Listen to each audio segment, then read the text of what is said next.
Here are 10 vineyard and viticulture concepts every wine lover should know. All right, let's dive in.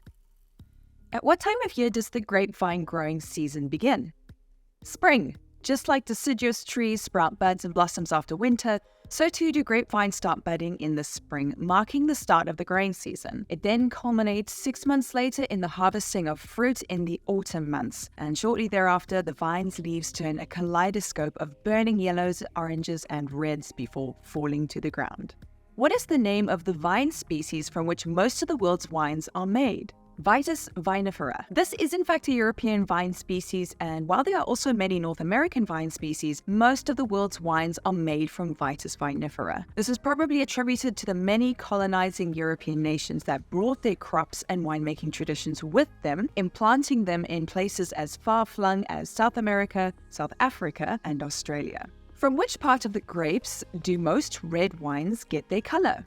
The skins of the grapes. That's why black grapes, which are really a deep red or purple in color, produce wine that is also a deep red or purple in color. Question is, if red wines get their color from the grape skins, how is it possible to make a white wine from a black grape? Well, it's simple. Just leave out the grape skins. Some wine producers have experimented with wines like White Zinfandel, or in South Africa, White Pinotage. Both are black grape varietals, and yet the final wine looks like a white wine. But perhaps one of the most famous examples of making white wine from black grapes is in Champagne, which can be made from a blend of Chardonnay, a white grape varietal, and the black grape varietals Pinot Noir and Pinot Meunier. At what age does a grapevine typically stop producing a large volume of fruit for winemaking? Around 25 to 30 years. As grapevines age, their ability to produce large quantities of fruit declines. Most viticulturalists identify this age at 25 to 30 years because at that point, while the vine keeps producing grapes, its lesser output doesn't necessarily justify its place in the vineyard, and so it'll be replaced with younger vines. Having said this, if a vine has produced really excellent quality fruit versus quantity over the years, some estates will devote a portion of the vineyard to that vine and use it to produce limited vintages of old vine, or in French, vieille vigne wines. Winemaking may be a business like any other, but it is one that is particularly susceptible to sentimentality. True or false? Before ripening, grapes are high in acid and low in sugar. The answer is true. You'll know this if you've ever popped an unripe grape in your mouth. They're incredibly tart, which is the acid you're perceiving, and they completely lack sweetness. Then, as the grapes ripen, they develop more sugar and their acidity levels drop. It's also during this ripening period that a grape's aromatics develop.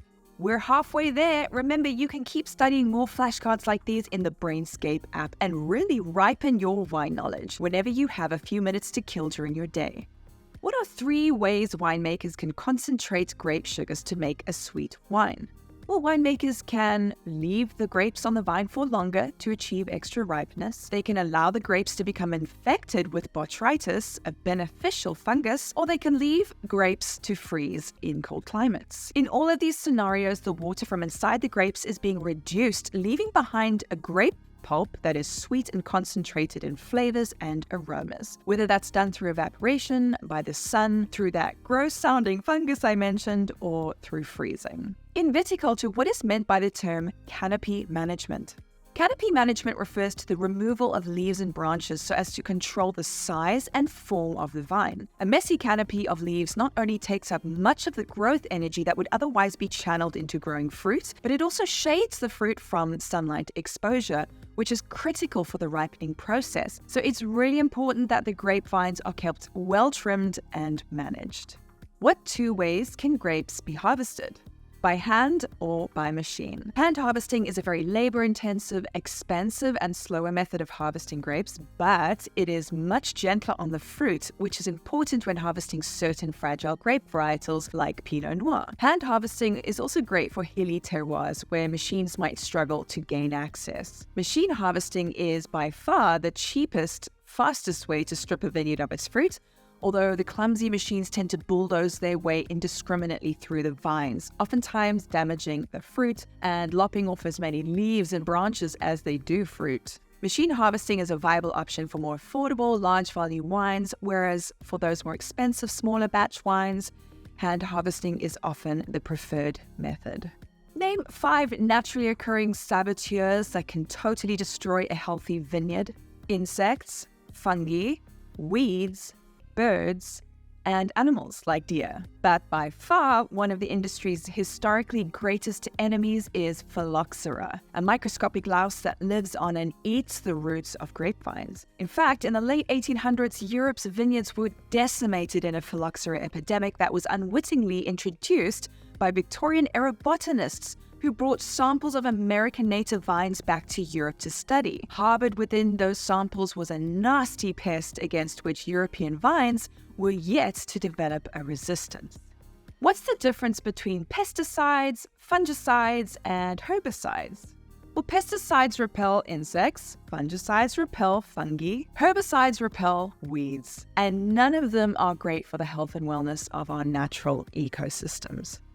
That's the end of your 10 flashcard study round. You can find hundreds more questions like these in Brainscape's collection of wine appreciation flashcards, or in our comprehensive flashcard collections for the WSET and Court of Master Sommelier exams. And of course, keep listening to the rest of this hands-free playlist to massively level up your wine knowledge.